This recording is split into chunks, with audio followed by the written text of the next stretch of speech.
Okay, Omuri Bayirukangyirira News Center we bari kubana ugino misono followinga esaji turi mu mwanya gwa Kishenyi akunkena kune yamani munonga bwanyuma yo kureba abataka bingi batunge bizibu ebyenyamishwa okusingira kimwe akikwatirana na enyamisozi kuruga umubiniro y'enyamisho ya Kuniriza National Park kubatayira zikatandika kubarya amagara g'abantu nimingi agagenzere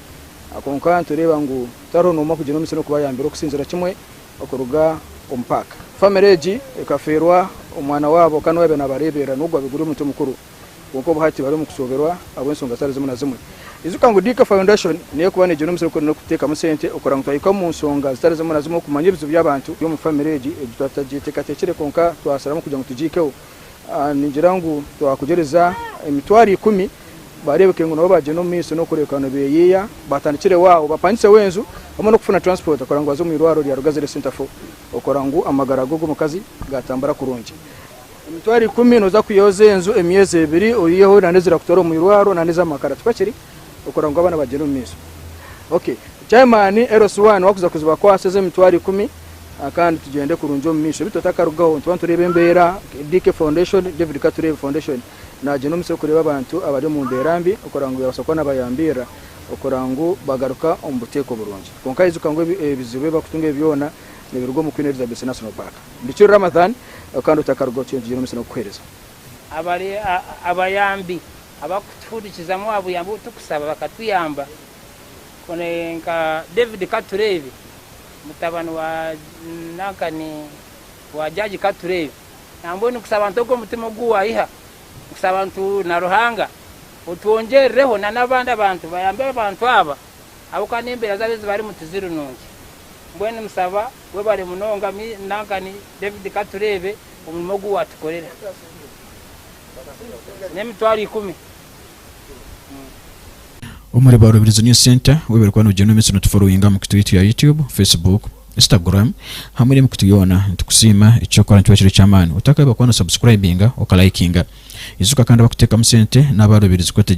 kwategeza basangwaho amahando kuzanya kiyanza kandi basangwa Omuri Town Council Omuri ndeke ward Kabete ward mutayi wanje izuka ngukantu ni naba D.K.F Foundation ni bajeno miso no kuyambira omuntu wa hansi ukora ngo bizo by'abantu byajeno miso ko nebiterera kandi iwe wakubana jeno miso no kuba oyine kuteganisa osa kwicira office zabo zikusangwa muri Nyakasaru orebeke ngo wayikaho bajeno miso ko nakuyamba D.K.F Foundation kandi ubona bakore ibintu bije munongo promoting talent hamwe na nasonga zitari zimwe na zimwe nakorera izoba nakoretera makuru kuruga ahamwaro ugwa Kishenyi okusangwa mugombora ya Katunguru district Rubirizi abantu bakisenye ibintu kwetumbuye kwamani ansonge kwakirina na enyamiswa ezosire zukubarya kandi zikwita abantu babo twaika amukusiza mukuru akumenywa nka Muhammad abingi nibamanka Muhammad Kiguru akanduwe no musizo murema still akana azumkweyiya bwanyuma yo mwebembezi wihanga kuteka witeka kugira ngo bene kwano gino miso no kumenyaza kubayiriwe jinso hambi Muhammad abo kugira ngo ayina abana bingi niko kugenda miso no kurebeka ngo hakiri abase kubana gino miso no kweyiya kuyazero mizi kuzakora ngo nayiya okora ngo yarisa abana be Goonya no yamukwatire ekamuriya okuguru kwa kabiri obuhati embera ne gino miso no kumuteganisa ogu asaba byambi okugira ngo uri umwena kandi abase kwana mukwatirawo abakulembeze basaba okubanga ne bayimirira nti bwe bajjango bwe babeesimbi bamanyenga nti emabega wabayo abantu naye se kujja olunaku olumu lwazze nga azze okusaba akalulu ate n'akomerera awo n'atadde amabega akumanya abantu be abaamuweereza ne bamuwa n'agenda ali mu maaso bali batya ye nakoma okuba nga amaze okufuna ekikye yali ayagala n'agenda n'atadde amabega singa nti abantu abo badda kwemabega kyandibadde kiyambye ennyo ensi nebo bakoma ku ekyo ne batambula era nendabika nti nsaba omwana oyo mutanywa Katurebe oyo agezezaako okumanya nti emabega waliyo abantu fasiti ye najja teyeesimbangako naye n'amanya nti waliyo abantu okuba nzijukira bulungi nnyo ayina abantu bayambye nnyo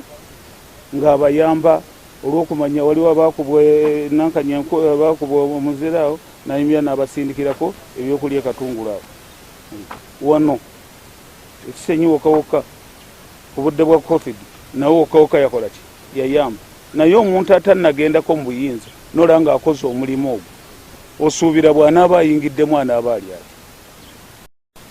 kati nempeereza nemba nga mpeereza obubaka bwempeereza mukama waffe waali naye amanye nti bannanga abasajja gye bali eyo bannonda akyukadde emabega anoonye ebizibu ebiri mu bantu alyoka abitwalewo mu maaso naye sikuddaawo kubeera ye atudde butuuzi ebizibu ebibya byerowoleza mu mutwe n'alyoka agenda okulimba ensi kyetaagadde emabega anoonye ebizibu ebiruma abantu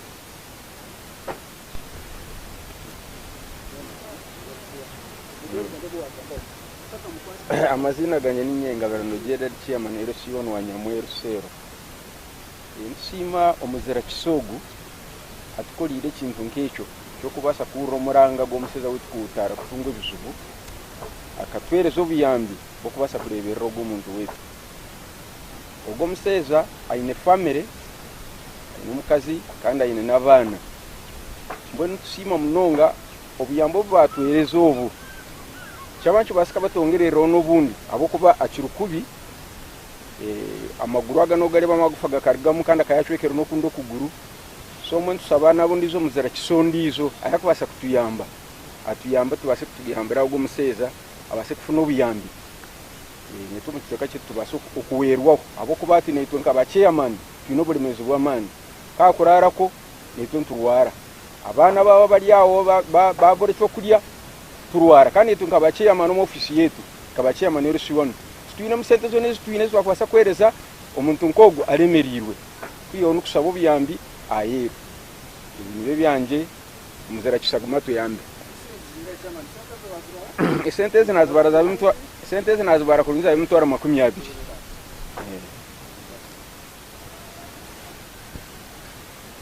omuzera umami Mr. D.K.F ukuyamba go ogwa yagwe ekizibu enyamisa kamukwato guru kandi ine family mpango yakurebera abana be bino buyambi kandi basoma nawe abatakukora so ntsima munongo muzara sogu Mr. D.K.F webari kuyamba ngum kateyamba ntukusaba nabanda batakwa abari yo kabakoza kuyamba ko musogo reke nguba nawe biza bamuyamba kandi kuya yakugambira kuya tugambira wa abanda bo buyambi kabamfina nabanda bachikwata abakwasa kuyamba go musiza uko aina bizu bahangwa aina family aina bana basoma bakaza ali takwiyamba na watu ali hansi so abajakisabaje ko batuyambo nebaza nnyo nsiimira ddala mukama wange akoze ekintu kino okwongerera ddala n'alabika nti akolera ddala n'ebirala ebikyaliyo emabega mukama byamutondera okulabika nti akolera abantu olwokuba si kintu kiri awo nti oli ayinza okusitula najja n'asitula n'akukolera ekintu nga kino nedda oli aba muzira kisa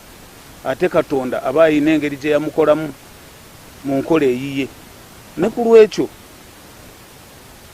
kyembadde nsaba omusajja ono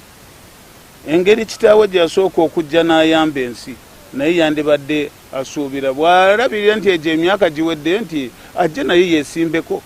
alabike nti ayinako ebirala byakoleddeko n'abalala abalinga abasinga ku nze oba abalinga nze era omwami oyo mbadde musiima nnyo ng'era musiimira ddala mukama wajje ayongereko ziri 200 sangu nubo bahangazi bo bwamazire nabwo nkahi aha kandi yazira abana ino mukazi nabizukuru barwa kwa kusigara atine byokora kibanje manyisangu naza kwesa amani mingi kurengu yabasa kubesa heka ekizibu cyagonya nho yakitomeriro munyanzoku gonya ekamukutaza kandi obwe mukutaza akayi no butabwe bwakare obyabe ari omumahe isasirika muchwaho kuguru mwena akayi no kuguru kumwe gonya kwe mukwasire no kwa kabiri kwataho na no mukono nagwo gwakoraki gwataho ekikumanyisa omukoreye neba yachumbagira nabata kine cyo kubasa kurebereza family ye nawe nko muntu kandi no bware yarirwe gonya takakizire okuguru kucyasasa amagufa gonye kagahendagura ekikweta gisese esente nyingi kugira ngo abase kuzomo mu irwaro bamwe operating okuguru omwe kugarukeho nariyo buna nakoba kusaleho nko kwabiye kwarugireho Muhammad nagira mu government ne kwa nitekateka muntu wa hansi abokuba nibo abantu ba Uganda. Eki nakigamba abanyuma kutunga obusasi bwingi kandi nanokureba ngu takatungire buyambe bona. Abadike twakomeraho babigina omukyaro kumanya bakamuka bariki nawe akabari omutuze wa Kishenyi bwanyuma kuyabe narwo mu toilet ensere yamukwata yamusimbera ino ry'omutwe kandi bariki taramazirikire karingwa no yarwomagara genseji konka aba uwa tibene na kimwe cyona ekyo kugena omisana no kugamba bone bagira ngu ekizibu kiroho buba karumbe nyamisho abantu. Nikigambo ngo mwaka gwa 1954 irindo ry'inyamisho eri nubo ryitwa Queen Elizabeth National Park kandi nyuma rikaniritwa Kazinga Chano National Park. Abantu bakaba batwiremu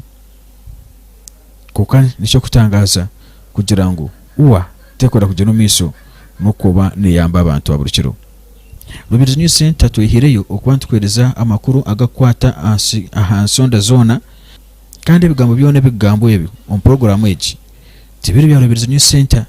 tibiri bya management ya Rubirizi News Center kwiyaho nebyo bantu ndikira Ramadhani utakaruka.